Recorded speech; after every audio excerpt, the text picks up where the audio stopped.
Namaste and welcome to Hindu Lounge. This is Hindu Lounge. Hindu Lounge is brought to you by Hindu Pact. Hindu Pact is Hindu Policy Research and Advocacy Collective. It is an initiative of World Hindu Council of America, and we come live every week to talk about American Hindu issues. As always, here is Sudha Jagannathan. She is joining me again as a co-host, and she did a fantastic job. So many good reviews last week, Sudha. So thank you for joining. And I'm Ajay Shah. I'm the president of VHPA, or World Hindu Council of America. And Sudha, we have welcome first of all, and any Thank you. any feedback, comments from last week's show? No, it was really exciting. I just want to point out, because we live in America, um, happy Easter to everyone who, are celebrating. And yeah, no, great to be here. Thank you. Thank you. And this is exciting because today we have a topic that is as American Hindu as it can get, and it is taking off from. Let me put up some slides, and I want to get your view on this. So here are some of these slides, and uh, if you look at this, there is a survey that recently came out, and you can see this survey here. This is a survey that is from Gallup.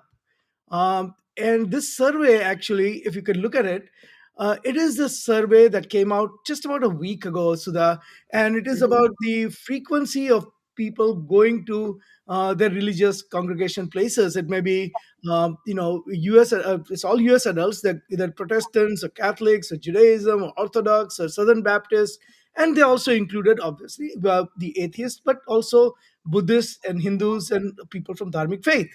And so I started looking at this. I mean, I'm sure you've looked at it. We've all looked at it, right? Because this became a news item. And it shows that the overall frequency of people attending the religious services has been going down. And if you look at it, it's these are the raw numbers. And you can see that the raw numbers actually reflect that about 21% of the American population overall attends the weekly, every week, religious services at a physical location. Mormons attend at 54%. On the other hand, Hindus are 7%. Now, you can always quibble with the data and the methodology and how they came up with the numbers and all of that. But it is a reasonable survey, statistically valid. And the number of Hindus as part of this survey is very small, and that kind of gets us into some question. But let's just put aside the survey methodology questions for a minute. There were, out of the total number of people who participated in the survey, there were 32,445. Only uh, uh, 111 were Hindus. So that is a much, much smaller percentage than you would expect. 213 were Buddhist. But regardless, let's just take the survey methodology for granted, because maybe the trends are same, right? And if you look at the Muslims, they're only about 28% attending every week. And then if you go to almost every week and we combine, then Hindus are at 13%, and at about once a month it's 12%, 36% of Hindus. So if you look at once a month frequency, then Hindus are kind of catching up, but it's still on the lower side. And Sudha, before I get you in, let me show you one more slide and then get your feedback on this. And this is the change in over last 2 decades. If you look at the trend, overall US attendance has gone down by about 12%. For the Mormons, it has gone down by only about a percent. But if you look at the Muslims, it has gone up by 4%. And if it comes to Hindus, it has gone down by 8%. Catholics has gone down by 12%. So among the people uh, where the religious services have actually people attending every week, this is a weekly service, right? Hindus have gone down substantially. And now I would pause here and I would say that, what do you think? I mean, uh, do you do you think this is a reasonable number? This is not reasonable number? What are some of your thoughts? Mhm. You know, first of all, I want to say Americans know very little about Hindus, right? So even the survey companies assume the metrics are really geared to the larger population, and they don't understand that Hindus are not required to go to temples all the time. And but when there are festivals or birthdays or anniversaries or child's, we have different ceremonies for children. Or if you buy a new car, you want the car to be blessed, then you show up at the temple. This is very different from, let's say, Muslim or Christian religions, where going to church, when the church was really big here in the US, and in some parts it still is, it was mandatory, right? And if you go back to history in Europe, in the early days of Christianity, they used to go house by house to see who's not coming, drag them, whip them, and make sure they join the church, right? So that is the kind of lineage they had. But of course, coming to America, lots of things have changed. But the Hindus, I don't think these kinds of surveys do justice to religiosity, right? We can pray at home, we can do meditation and pray, but that also is another point we should bring up later. We can pray in many different ways. There is no one way. So going to church is not absolutely mandatory for us. And sometimes these temples are not close by, right? Yeah. We are not all of us are lucky to be living in New Jersey or California. California, where you have Yeah. temples in every corner. Yeah. So what do? You create your own temple at home. So I'm sure the survey did not ask, do you worship at home every day? Right. And if that question were asked, they would say, yes, I do. I light a lamp, I do a bhajan, I do singing, I do all. So I don't think we are at a point to worry like, oh my God, the Hindus are becoming less religious. Maybe they are. The second generation, third generation have a disconnect. And that's something we should address. But I think overall, and no surprise that the Mormons are at the top. And I think there are many reasons for that. And there is also reasons for why the Catholic Church has lost, right, for all the scandals that have plagued them. And of course, Muslims are very devout people, and going to the mosque every Friday when they can, I think they do it. So it's kind of hard to generalize and say, oh, everybody should be in visiting temples on a weekly basis. We just don't have a what is it mandatory requirement. Nobody is coming house to house and whipping us out to go to a temple. Or nobody is punishing us for not fasting on a given day. Uh, Yeah. so Sudha, let me, you brought up some really good points, right? So let me show you. There was a survey done about 3 years ago in 2020 in India. Now in India, people have been practicing Hindu Dharma for thousands of years, and these kinds of surveys. And that was a survey done. This was a survey in America was done by Gallup, but the Indian survey was done by Pew, and the Pew survey has a slightly it's focused on India.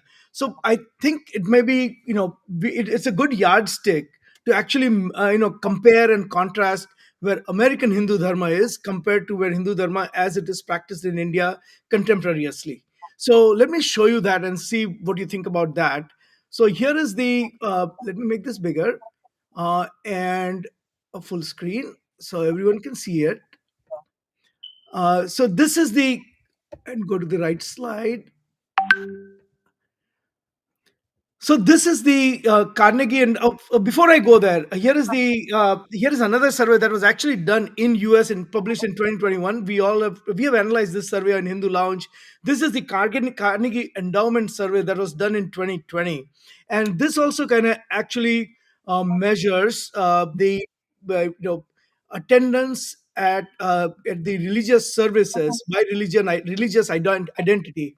And if you can see this, the reason I brought this up is because it is it's not identical, but it's fairly comparable. It was done in 2020. So, 2020 is a time when there was COVID. It was published in 2021. But still, the survey, I think, was started in 2019, 2020. So, numbers are fairly reasonable. You can see that 43%, the other survey, I believe, added up to about 36 or 37%, reasonably comparable, right? So you can see that the attendance of once a week for Hindus was about 43%. And for Muslims, it's about 50%. And for Christians, actually, it is 70%. Once or twice a month. If you take once or several times a week to once or twice a month combined. Okay. Yeah. These numbers are fairly comparable. Now, if you go to the next one, and this is the comparison from India. So this is a Yeah. Pew survey, and the Pew survey was done in India and published in 2021. It was published in June 2021, so it's fairly reasonably fairly recent. If you look at this, as we can imagine, 80%, 84% of Hindus, Sikhs, Jains, Buddhists to varying degrees, but it's all about 85 to 90% of Hindus say that religion is very important in their lives, very comparable to all the other religions, less so in Christianity than others. You can also see that daily prayer. Now, this is the metrics that you just referred to, which is not Yeah. captured in the survey, right?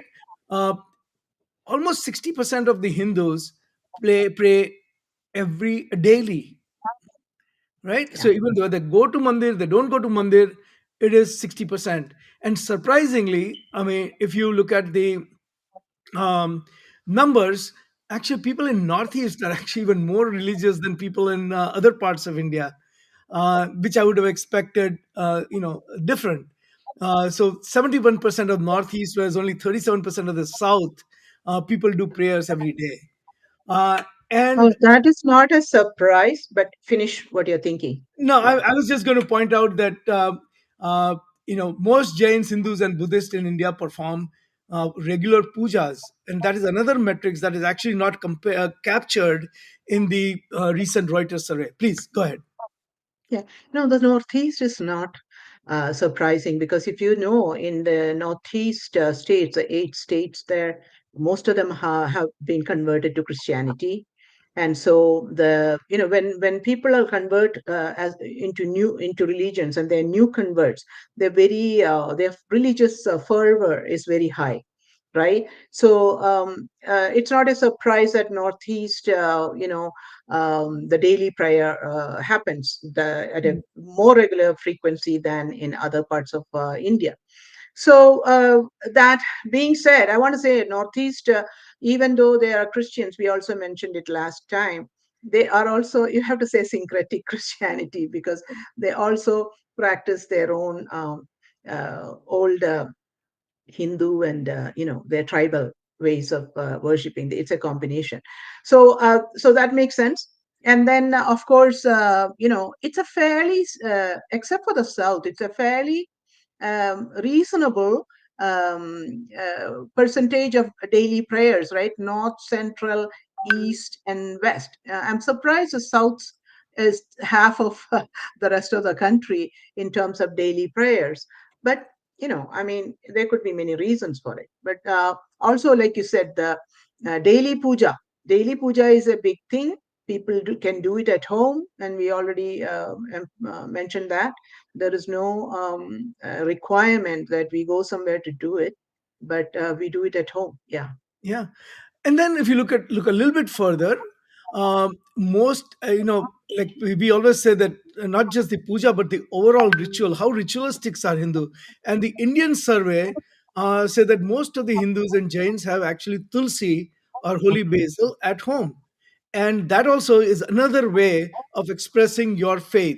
And that is again, in I've seen in many US Hindu families, they have a tulsi plant at home, and that is yet another matrix. But the more importantly, also Hindus have many different forms of worship, right? So in case of India, one way they measured the religiosity or the dharmic rituals that Hindus perform is by looking at the meditation.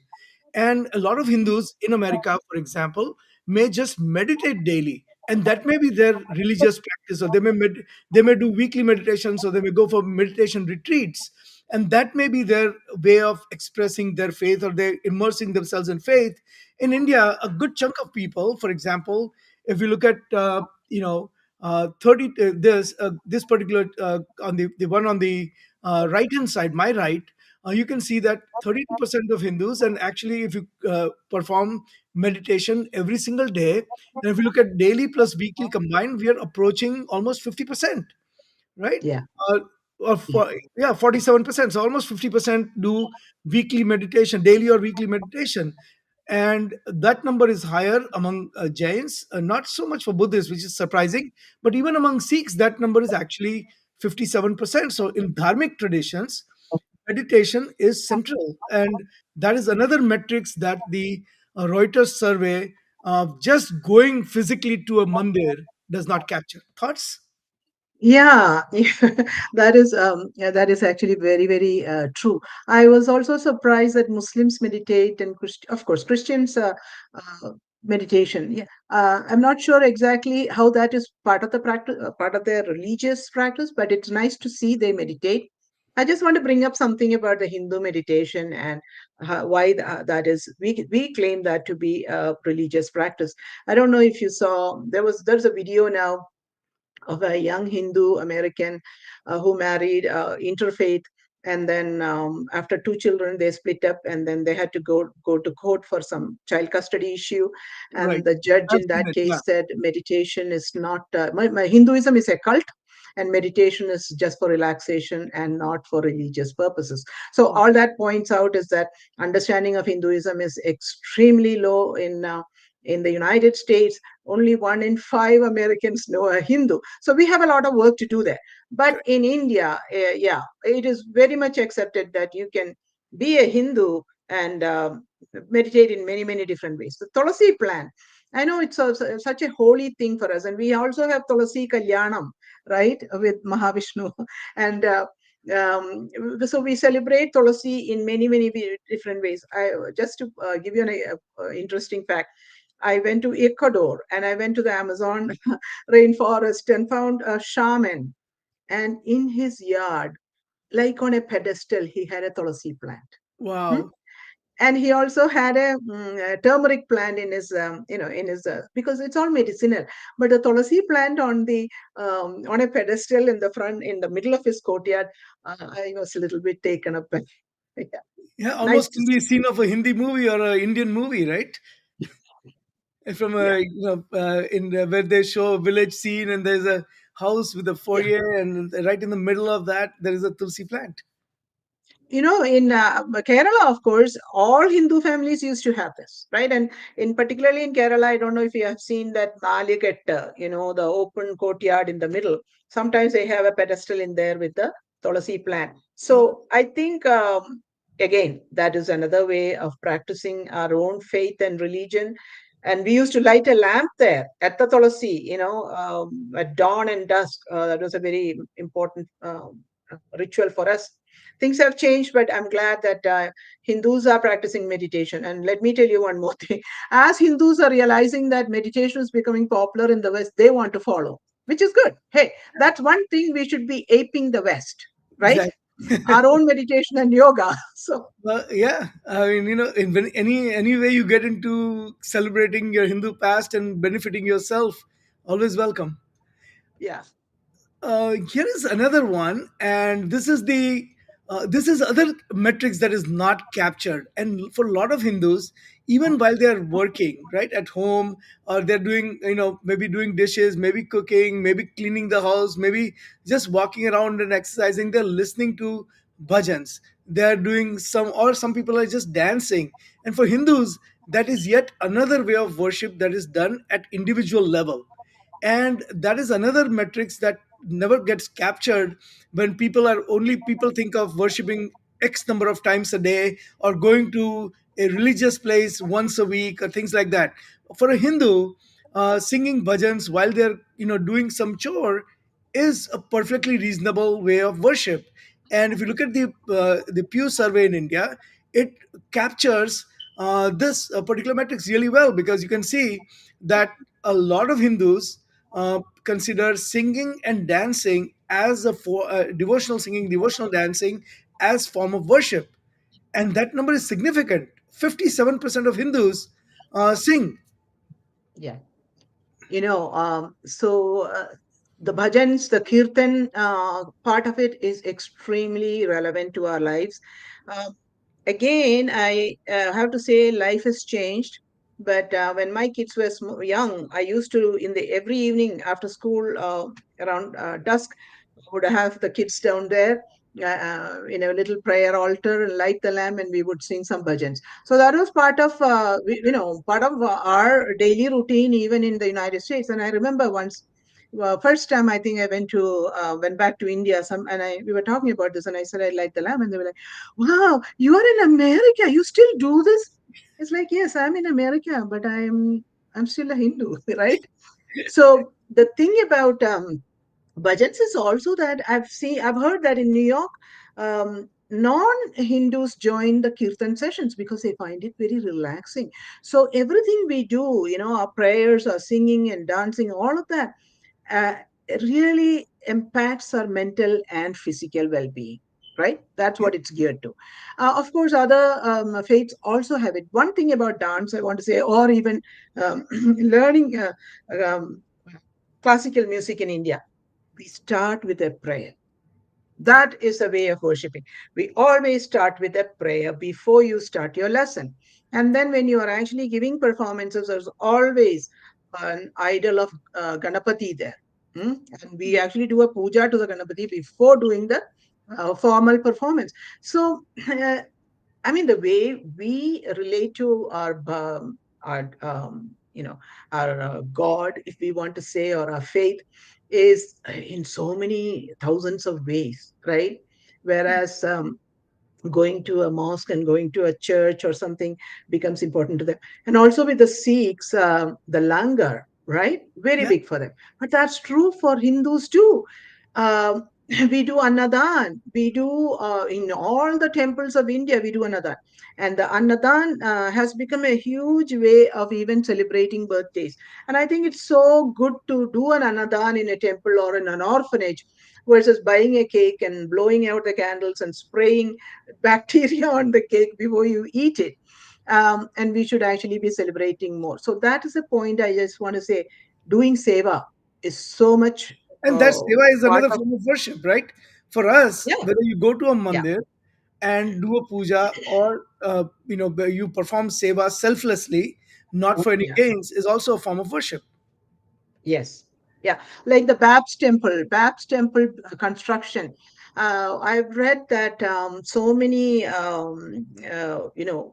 followers leave their jobs and come and dedicate to that construction for 2, 3 years. Hey, that is the ultimate expression of devotion, Yeah. right? Yeah, no, I have had I have had the good fortune of actually visiting the BAPS Mandir here in Robbinsville, which happens to be one of the largest in the world outside. In recent times at least, that has been constructed, 144 acres, absolutely amazing mandir, right? And if you look at that entire temple, in last 2 years, the finishing part of it, more than 2.5 years, was constructed by volunteers, from laying the foundation to putting the bricks to putting the shikhar to putting the flag on the shikhar. Every single thing was done by volunteers, and these are the volunteers who came for 2 weeks. Some of them stayed for a year, some of them for 2 years, and they actually selflessly worked on building this beautiful mandir. um, Yeah. here is the next kind of thing for to get your kind of view on. So there's another metrics that does not get captured, and we'll come to mandir and we'll talk about the actual mandir and what the situation of mandir is, and the attendance and physical mandirs that are being built. Um, but I want to just kind of point out where uh, the survey misses things, especially when the survey takers do not have a deep Hindu background, right? So one of the things, for example, that is missing is weekly satsangs. So you Mm. mentioned one thing, which is mandir at home, but there are so many weekly satsangs that are going on, the Gita study classes that are going on, the bal vihars that are going on, all of these, right? So if you look at the, for example, the art of living, or Amachi, as the MSN Mata Amitanand Center, or even Swadhyay, or Sadhguru's Chinmaya mission, organization, uh, Chinmaya mission, Chinmaya right? Mission, the Sai Baba organization. They all have weekly satsangs, and some of them are weekly satsangs not even associated with any organization. people just get together and do pujas and bhajans, mostly bhajans, right? Or they read from a scripture or something like that. Bhagavad Gita class readings are very common in US. I remember when I was living in San Diego, we had this satsang on every uh, Thursday, I believe, and it was attended by 60, 70, 80 people. And these people who just got together and sang bhajans. It was a beautiful experience. Everyone just got together. It was not associated with any organization. I'm talking about in the I think it was in mid 90s, early 90s, in 1992, 93, 94. And so that data goes uncaptured, even though it is actually physically people going somewhere every week. There was one study I saw from 2011 which showed how many such satsangs are there, but that just kind of underrepresents the number. Right? Your thoughts? I Yes. know you've been going to those kinds of satsangs also. So, what are I your did thoughts? for a regularly for a long time, and I would I my kids in both in Chinmaya Mission Balavihar and also Amma's Bala Kendra, and the important point that the let's say the leaders there would stress is that don't think of it as a dumping ground for your kids, right? Yeah, You adults need to be part of this because that's how the kids also understand that hey, this is important for us, right? Our family participation is here. yeah, So I think I did see a lot of parents also. There was a separate session for parents, right? And remember, we have grandparents living in this country. yeah. It's a social opportunity for them to come participate in these satsangs and then kind of hang out with others. So we our get-togethers are, I think, are for many different purposes, not just a religious purpose. And I would say maybe that is how why the Mormons are so successful. They have made it into a community, a family. Hmm? And I was reading, why is the Mormon religious attachment so high versus others? So apparently, Mormons and black Protestants and evangelicals are much more dedicated to their practice of faith than other Christians. And the Mormons have something called the temple, a certificate given by the temple. Huh, if you join, so they give an incentives or encouragement to say now you are an official, whatever Mormon attendant. I think it's called temple attendance. And if you have that and you have a new person coming in and you say, do you have a temple attendance, and that person is going to feel bad, right? Well, giving incentives is one thing, but we don't make anything mandatory. So if for us, I don't think that would work, right? Our folks are already doing their practices in all of these different ways we just talked about. So we just need to keep going at it. We need to make going to temples and being a Hindu cool again, Ajay. And that's the point. How do we make it as cool as Bollywood or Hollywood? Well, sir, let me give you some hope here, right? While the numbers are small and by some measures they might be decreasing, increasing, but look at it this way. This week is our second week for the Yath Yatra, where VHPA is visiting 850 mandirs. Now, just to give you context, there were about 10, 15 years ago, there were about 300, 400 mandirs in US, about 300 maybe. Today, there are 1140 mandirs, and every year more are being built. This does not even probably count all the ashrams and all the other religious centers that we have and all that. We're talking about the actual mandirs, right? Um, Out of 1140, 850 signed up to be our partners for the Ram Lala Murthy's Pran Pratishtha in Ayodhya. So we had a special program here on January 22nd with live broadcast and a particular set of puja that we did and all that at all mandirs. And so now we are visiting as VHPA, we're visiting each of these mandirs to actually distribute the prasad from this Pran Pratishtha that has been specially delivered from Ayodhya. Now every place we have gone today, I think yesterday we finished 50 temples in about 6 days, and every place there has been a few dozen to 200, 300 people gathered just to receive that prasad. So you can see that people have this strong affiliation with the mandirs. They want to come to mandir for if there is a great occasion. So that is the hope, right? And if you go to on weekends and all of that, the temples are really thriving now. In absolute numbers, because of all the different things that we discuss, the attendance may not be as high as, say, what they have in Mormonism or Southern Baptist Church or some of the other places. But we know the fact that we have daily worship and worship at home, and we don't have religious mandate and all that. But let me ask this question more as uh, somewhat of a concern, right? We have seen, for example, that there is a movement in America that says, where people come and say that I'm spiritual but I'm not religious. And so that is like somewhat taking hold, especially among younger folks, right? And or even some older, but mostly younger folks. Oh, I'm not religious, I'm just spiritual. And or there's some concern that after the kids leave home, when they go to college, and after that, the attendance of these kids in terms of going to mandirs actually goes down significantly. And maybe when they have their own kids, it goes up or doesn't go up. We don't have solid data to actually make that case one way or the other.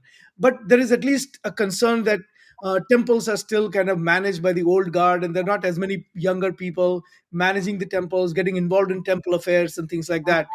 And the third one that is not captured in any survey is that you know what is the correlation between highly educated, highly professional people and actually physically going to mandir? What percentage versus people who go to mandir every day and who have correlation between education or income and going to mandir.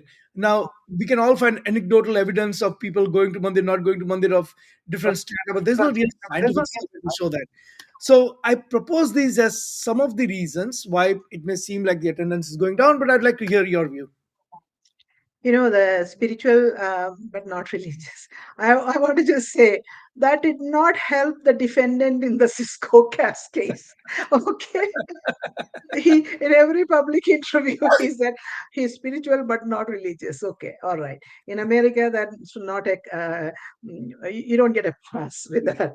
So I know the kids are like that because they have an appreciation for, they have a variety of friends. Of course, we had too. I mean, I had a Hindu, Muslim, Christian, everybody. But we respected our boundaries and we had mutual respect, right? But in this country, I think what the people are seeing is maybe our kids see that others are leaving their faith, right? Churches come to their temples and experience it and find it interesting, but they don't have to be a member, they don't have to convert. So maybe our children imbibe some of that and say, I can be that too, I don't have to be this, I can be more open.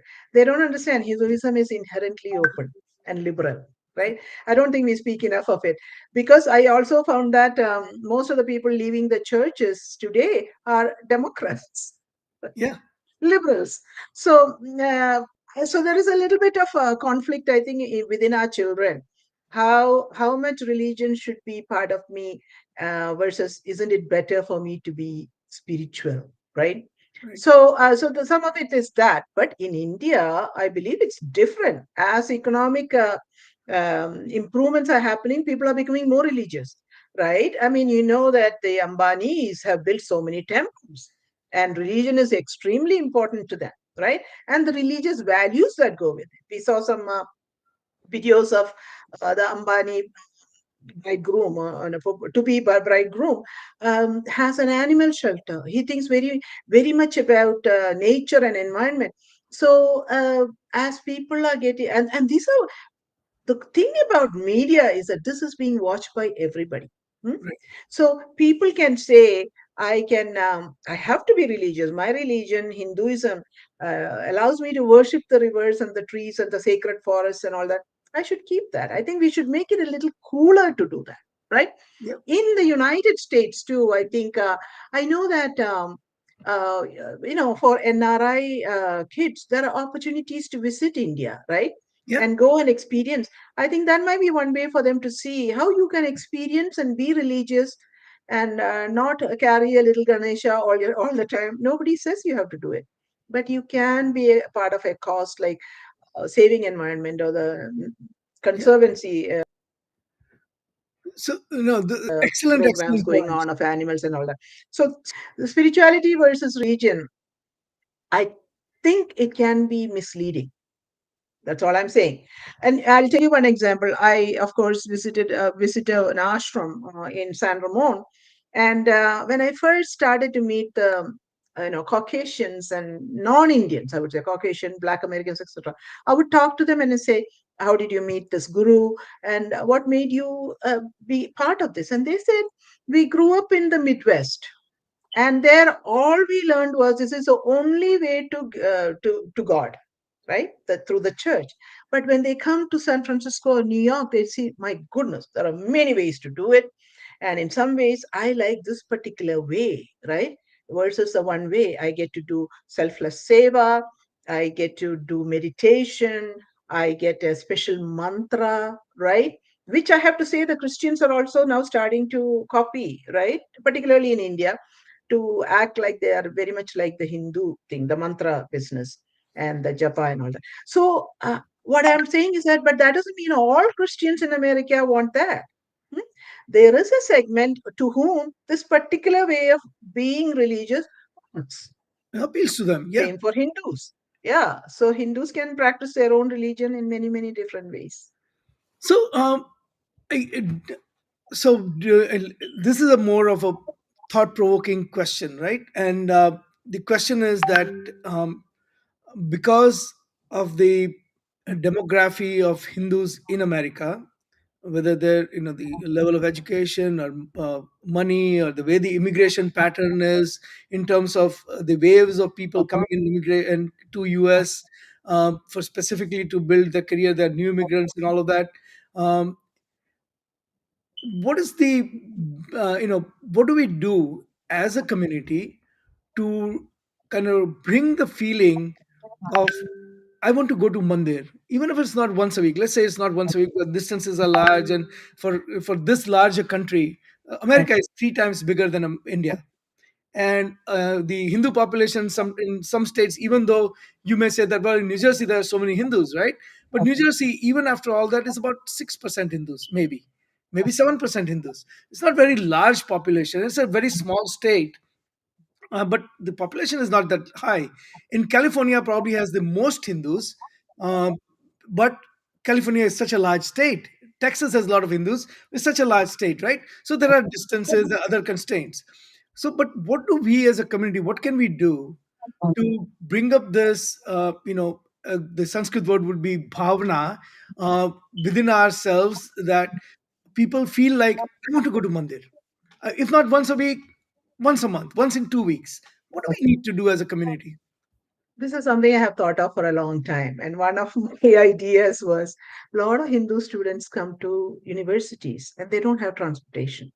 Hmm? Why have, well, these are all things we can consider doing. We need to reach out to the new students, who come to the universities, invite them to our homes. So at least they know there's a community here, because we are one community who has no infrastructure in services and support, right? That's why a lot of people, when trouble comes to them, they don't know where to go. So we should actually do an outreach to the students, help them with orientation. A lot of them don't know there is an H1B process, and you can get into trouble if you say something about swastika. know, you can get into trouble for using certain language. I think it would be great if, as a larger community of Hindus, we did some um, outreach to them, and then say, if you have a birthday coming up, if you have something special, call us, we'll come and pick you up and take you to the temple. So I met this lady in a local Indian restaurant and found out that she's here as a student, and she's working in doing some little bit of work in a restaurant. And I said, hey, I'm going to the temple tonight, do you want me to come? And she said yes, because otherwise she has to take several buses. And so we have to, I think, make it easier for our those students, and H1B and others too. They don't all jump and buy a car right away. How do we reach out to these folks and say, you need a ride to the temple? Because especially birthdays are very important for us. And we have Nakshatra birthday, the star birthdays. Starboard days, And yeah. we still follow the Panchang, let me tell you.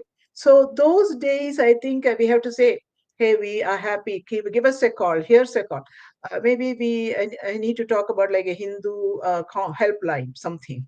I know this has been talked about before, but for these kinds of needs, right, where people can come to the temple, who otherwise don't have, and then encouraging the young people. I think they want to see that young folks are running the temple, right? So I mean, I just want to Yeah, I think post here. we have a student intern, and you have probably seen his postings on our Twitter feed. His name is Dhanesh Buddharam, and Dhanesh is actually was a priest in a mandir, and he is a student, graduate student, and his family ran the mandir, so he was involved in the actual running of the mandir, and he was a priest in the mandir. And so we need more people of that age group. I was in Boston about 7 8 months ago, and I in two places I saw priests were in their early 20s, Mhm. born and brought up in America. Yeah. So there is some hope.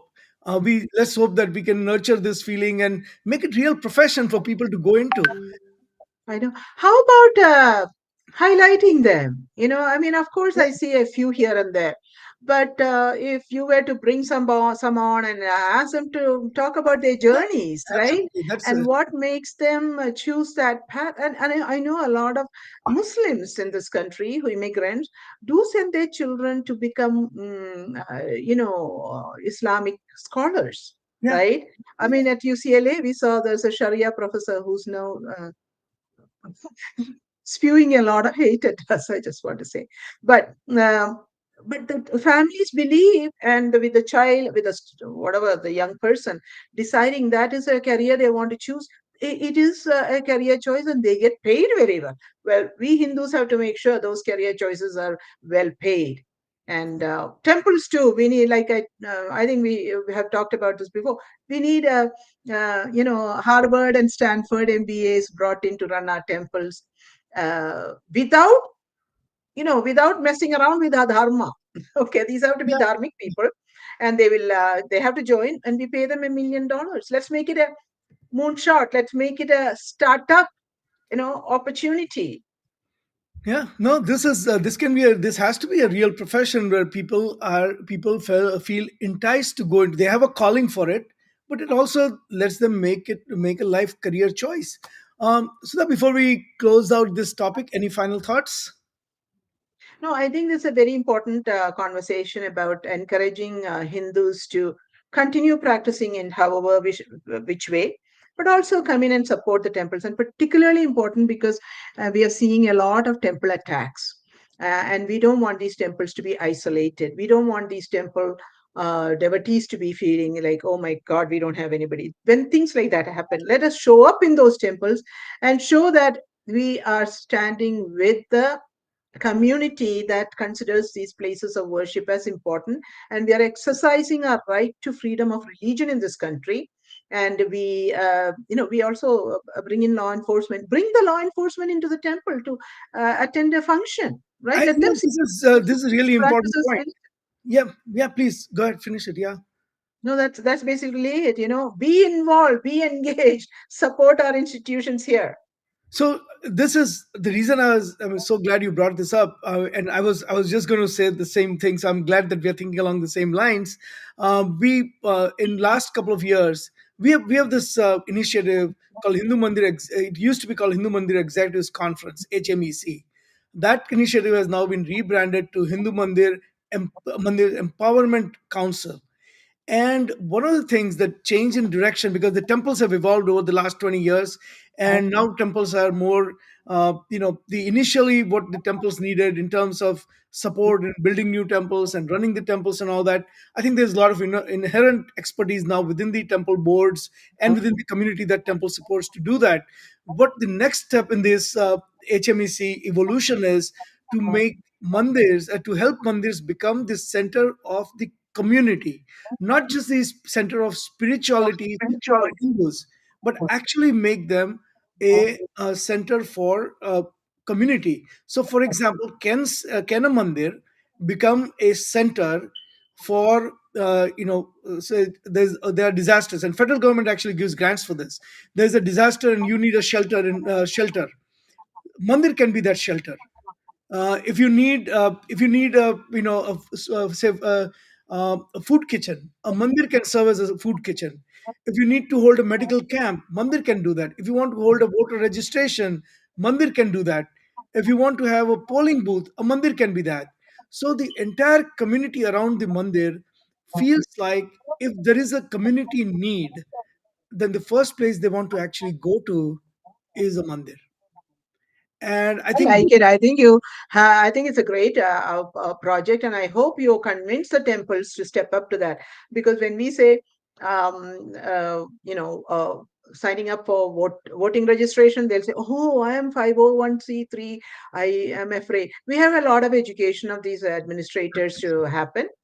But I love that idea. This is also back to how our temples in India used to be running. We had a community called Ambalavasis, right? yeah, The community that did the tying of the flowers and the mala, yeah. giving the chandan, getting everything ready for the puja. They depended on the temple, and now they are, set adrift because it's not part of it. We need to bring back that Ambalavasis kind of community. We don't have to have the temple pay them, but we should be part of that in everything. You will see a lot more on this. Let's, this is a, I'm sure we'll do a special show on mandirs and as community centers. Once the Ram Yatra is over, we'll get some right people in this and we'll do that show. So, with that, Sudha, let's go to our standing topics for the week. And here is here's some of the show prep notes that people want to at some point. So, once again, the Hindu Seva Act of the week, because we are doing such a big yatra, I would urge people to please go to the BHPA homepage and click on the donate button and donate for the Rath Yatra. It should be Rath Yatra. It was Rath Yatra. There's a typo there. But please support people who are traveling.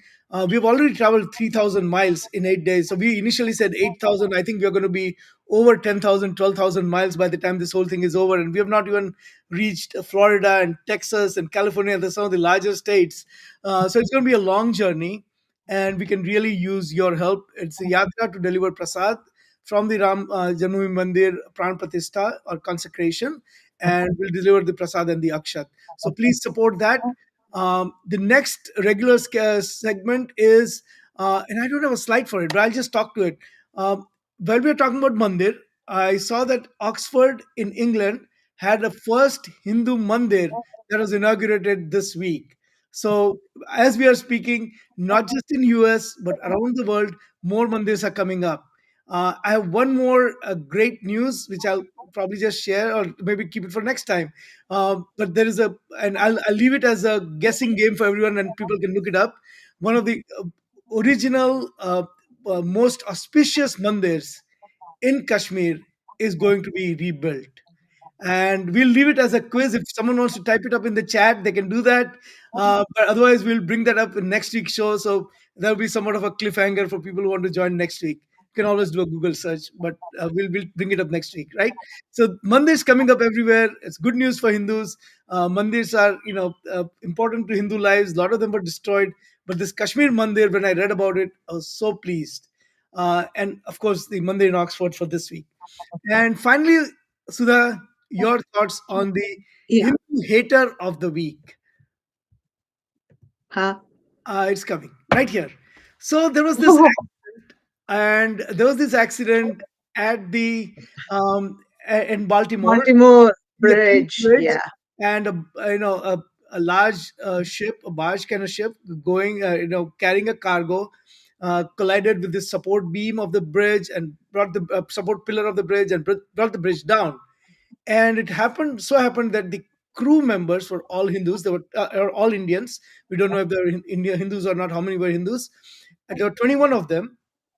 Surprisingly, they were not piloting the ship, right? The boat or the ship was being piloted by the local pilots who usually help uh, you know uh, uh, the ship actually cross these inland kind of waters before they go into the open seas. But some people read this news item, and all the Hindu phobia and Indophobia just came out, right? Tell us about it. Mhm. I know, it was so sad, right? There was a tragedy. It happened. Nobody went and rammed the bridge. It happened as an accident when the ship lost power, and they alerted the authorities, and that alert prevented further damage and loss of life. But six people have passed away in this, and instead of commiserating about that, the all the Hindu phobic uh, hate came out in these kind of cartoons. But we have had plane crashes, the Boeing plane losing a part, Alaska Airlines having all sorts of things. It doesn't generate the kind of hate like this. The fact that the Indians were manning the ship brought out. It's something to really seriously think about and call out as hate speech, which is this is hate speech. And we need to bring it to the attention of the authorities and say this kind of hate speech should not be allowed space on social media or other places, because it just is so divisive, and it just targets one community. What's going on here? So very, very worrisome. But I do feel for the six lives lost. I think we all recognize what happened, but yeah, to make fun of it is not right at all. Not right. Absolutely. So thank you, Sudha. That's our show for this week, and I'm so glad that we are doing this. So thank you very much. And Thank so many you. people joined today. I want to thank everyone. They didn't put a lot of stuff on the chat, but I thank you everyone for joining, and we'll see you again next week with another Sounds good. interesting American topic. So thank you for joining, Thank you. and we'll see you next week. Sounds good. Thank you. Thanks.